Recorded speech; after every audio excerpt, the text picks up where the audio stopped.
नगराध्यक्ष आहेत, सगळीकडे शिवसेनेचं वादळ घोंगावत आहे. शिवसेनेचा भगवा डौलाने फडकतोय. अगदी चांदा ते बांधा शिवसेनामय करून टाकण्याचं काम माझ्या महाराष्ट्रातल्या तमाम शिवसैनिकांनी केलं. त्याचा अभिमान मला आहे. आणि म्हणून ज्या ठिकाणी महिलांना आरक्षण आहे तिथं तर त्यांना पद दिलंच, पण जिथं आरक्षण नाही तिथेही लाडक्या बहिणींना आपण संधी दिली. आता 17 पैकी 6 बिनविरोध झाल्यात विधान परिषदेच्या. उरलेल्या 11 जागा देखील आपण जिंकल्याशिवाय राहणार नाही. लिहून घ्या, विरोधकांचं खातं देखील उघडणार नाही, त्यांची पाटी कोरी राहिल्याशिवाय राहणार नाही. आपण बिनविरोध जिंकलो तरी आपले आरोप, और तुमचे उमेदवार जर टिकले नाही, पळून गेले, तर आम्ही काय करणार? हा महायुतीचा विजय, हा तुम्ही महायुतीच्या कार्यकर्त्यांचा विजय आहे. आपली महायुती मजबूत आहे आणि तिन्ही पक्षांचं बॉन्डिंग घट्ट आहे. देवेंद्रजी आणि माझ्यात देखील काही लोक काड्या घालण्याचा प्रयत्न करतायत. त्याचा काही उपयोग होणार नाही, कारण आम्ही टीम म्हणून काम करतोय.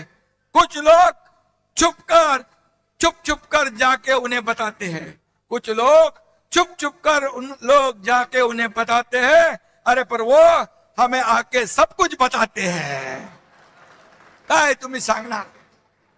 कारण आमच्यामध्ये आमचा अजेंडा खुर्ची नाही, आमचा अजेंडा या महाराष्ट्रातल्या जनतेच्या आयुष्यात बदल घडवणं आहे.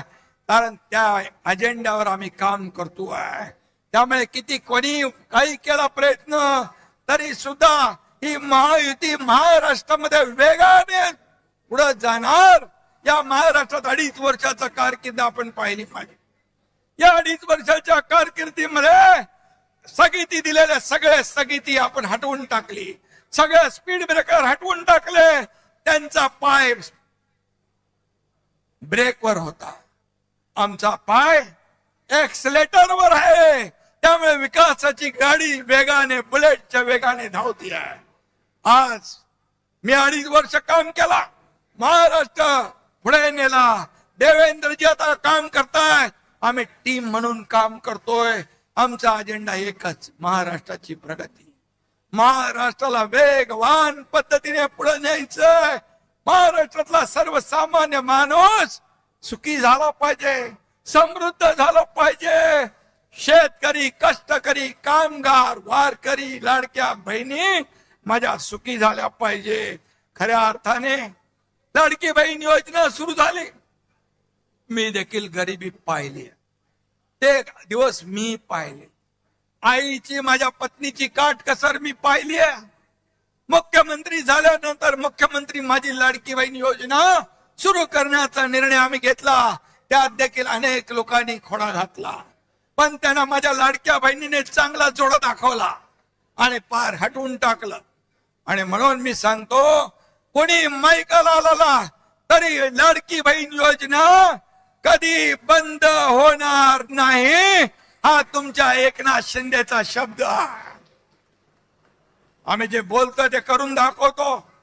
आणि म्हणून शिवशाही मानणारे आम्ही लोक आहोत.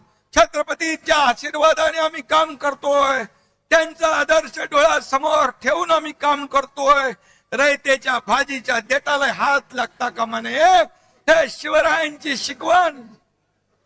बाबासाहेबांच्या घटनेच्या आधारावर आम्ही काम करतोय. माझ्याकडे काही वशिलेबाजी लागत नाही. मी, माझं लक्ष सगळ्यांकडे असतं. माझ्याकडे पैसे लागत नाही, माझ्याकडे वशिला लागत नाही, माझ्याकडे मर्सिडीज गाडी लागत नाही. बाई बरोबर आहे ना? अडसूळ साहेबांना निलमताईला माहिती, राज्यसभेच्या वेळी